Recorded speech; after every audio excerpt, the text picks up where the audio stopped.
Salut! Tu m'as demandé de savoir comment interpréter oui ou non avec yin et yang. Alors, tout dépend de la question. Parce que yin est un principe qui est passif, qui est aussi réceptif et qui aussi a une nature qui est moins figée dans la perception des choses. Donc,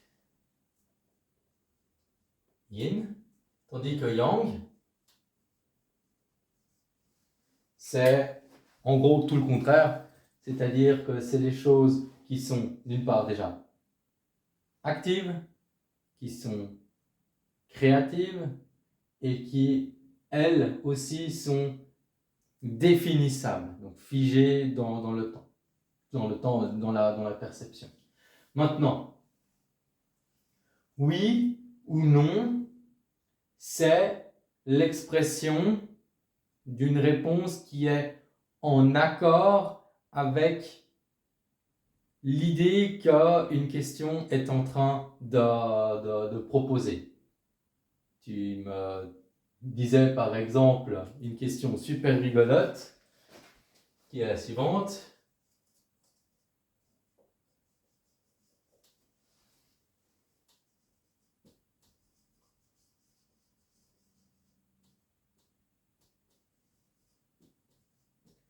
Marcel m'embête-t-il? Alors, si la réponse c'est yin, est-ce que ça veut dire oui ou est-ce que ça veut dire non? Il faut se poser la question. L'entité active de la question, c'est Marcel qui exerce l'action d'embêter.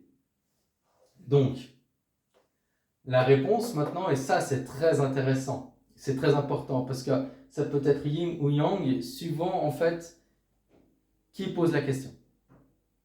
Donc, il m'embête, et nous savons que celui qui pose la question, c'est le moi. Donc, en gros, je me mets à ta place et je me pose la question, Marcel m'embête-t-il? Maintenant, tu sais que la réponse, elle va être de nature réceptive. Donc, il est réceptif à l'action. Donc, ça veut dire que dans ce contexte, il va dire oui. Mais est-ce que yang veut dire aussi la même chose? Enfin, veut dire non, du coup. On se pose la question, Marcel m'embête-t-il? La réponse, c'est quelque chose qui est actif. On est dans le yang. Donc, là, ça devient ambigu.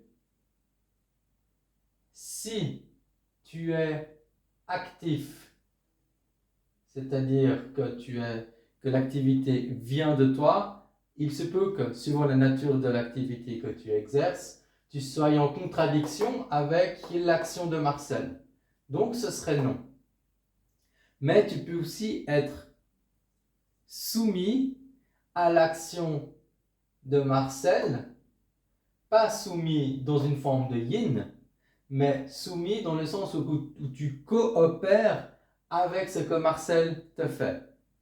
Donc ensuite, il est très important de savoir dans quel état est la personne qui se pose. En imaginant que tu es dans un état où tu es dans un état psychologique où tu es dans une opposition, c'est-à-dire que tu exprimes ton état et que cet état n'est pas en accord, donc en opposition, donc ce sera non. À moins que si Marcel t'embête, ça ne te cause pas de problème, mais du coup, tu ne te poserais pas non plus la question. Donc, non. Mais ça, c'est uniquement, alors yin pour oui et yang pour non, c'est uniquement par rapport à cette question. Mais cette question, justement, elle est aussi l'expression d'un système. C'est-à-dire que l'on a Marcel, je vais le mettre en A, on a l'action qui est B, et ensuite on a la réponse ici, qui est C. On a donc comment on appelle ça, un schéma, une formation, et ça, si on convertit A, B, C, on a donc 3 couches. On a Marcel qui exerce une action, on a Marcel qui est dans un état yang si apparemment il exerce quelque chose. Donc puisqu'il exerce quelque chose, il est toujours en yang. Et là, si vraiment il t'embête, alors toi tu es yin. Donc c'est aussi, on le retrouve ici en fait, c'est le M apostrophe. Et on se retrouve avec une réponse un peu plus complète. Et aussi la possibilité de tirer un trigramme pour avoir une réponse.